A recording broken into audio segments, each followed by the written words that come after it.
Welcome to the Joy of Nietzsche's Halloween special. What's scarier to some than the Antichrist? No need to cross yourself, for this is no demon but a Nietzschean concept, a mirrored reflection. For Jesus Christ and Nietzsche's Antichrist are intended to represent two sides of the same coin. And not the coin of good or evil, but a coin that is good, legal, tender, and ethics no matter which side is up. For both champion a unity between God and man, and a bond that absolves both of so-called guilt. Quote, Jesus himself had done away with the very concept of guilt. He denied that there was any gulf fixed between God and man. He lived this unity between God and man. And that was precisely his glad tidings. End quote. Still, their visions of this unity, this relationship between God and man, differ meaningfully, as shown in Nietzsche's poem, The Pious Speaks. God loves us because he made man. Man hath made God, says one beguiled. Should we not love what we began? Deny him because he is our child? Such deviled logic limps and cannot stand. Here, a Christian praises God as a fatherly creator. Then, a skeptical voice shouts the opposite, claiming communities craft their own gods in an attempt to challenge all forms of faith. Nietzsche counters, if the parent-child bond is reversed, and communities birth their God concept, shouldn't they love it as parents love their children? Nietzsche frequently characterizes divinities and guiding concepts in childlike terms, be it God or fate or even his Übermensch concept. A community's faith, birthed from collective desires, hopes, and fears, does it not deserve nurturing and respect? Such a reverence for a child will certainly differ from the reverence a father commands. So let's toss this coin. On one side, Jesus demands unwavering obedience to an unyielding father, to unite communities under immutable laws.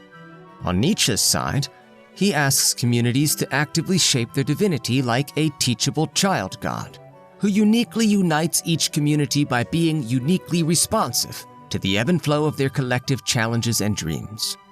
Another flip of the coin, and we find that Jesus promises heaven to the meek. Who else would be so unwaveringly obedient after all? But Nietzsche presents a mirror image, promising the earth to the audacious, to those who question, shape, and nurture their community's evolving beliefs, guiding their malleable God concepts. They will inherit the earth, at least their community's corner of it. For every community has their place, physical and ethical. And as the earth is round, every community also has its opposite, its mirror image, its antipode. Thus, one form of faith brewed one place can manifest as a healthful broth, but to outsiders, it might seem as mysterious and unsettling as a witch's brew. So this spooky season, how might you stir pots of seemingly sinister notions, such that you may peer deep enough to glimpse the enlightening reflections that bubble from beneath its seething surface? Thanks for watching. And as a Halloween bonus, let's imagine a haunting twist on Nietzsche's iconic passage of existential dread, the madman's rant about how God is dead. The twist, rather than visualizing God as a father, envision a child.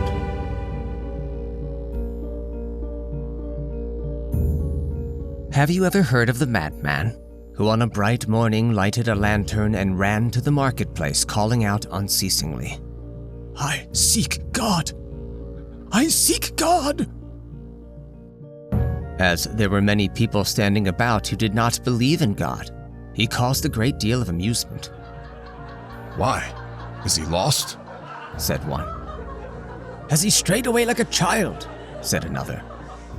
"Or does he keep himself hidden? Is he afraid of us? Has he taken a sea voyage? Has he emigrated?" The people cried out laughingly, all in a hubbub. The insane man jumped into their midst and transfixed them with his glances. "Where is God gone?" he called out. "I mean to tell you, we have killed him." You and I, we are all his murderers. But how have we done it? How were we able to drink up the sea? Who gave us the sponge to wipe away the whole horizon? What did we do when we loosened this earth from its sun? And whither does it now move? Whither do we move? Away from all suns? Do we not dash on unceasingly, backwards, sideways, forwards, in all directions?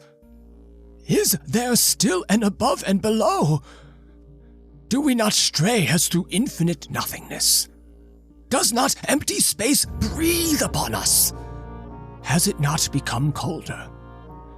Does not night come on continually, darker and darker, and shall we not have to light lanterns in the morning? Do we not hear the noise of the gravediggers who are burying God? Do we not smell the divine putrefaction? For even gods putrefy. God is dead. God remains dead, and we have killed him. How shall we console ourselves?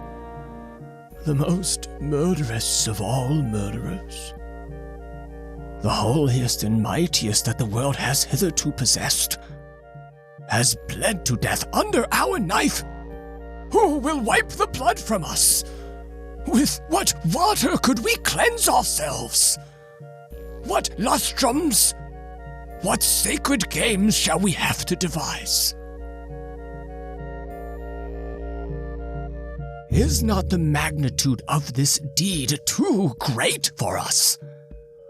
Shall we not ourselves have to become gods, merely to seem worthy of it? There never was a greater event. And on account of it, all who are born after us belong to a higher history than any history hitherto. Here the madman was silent, and looked again at his hearers. They also were silent and looked at him in surprise. At last, he threw his lantern on the ground so that it broke in pieces and was extinguished. I come too early, he then said. I am not yet at the right time.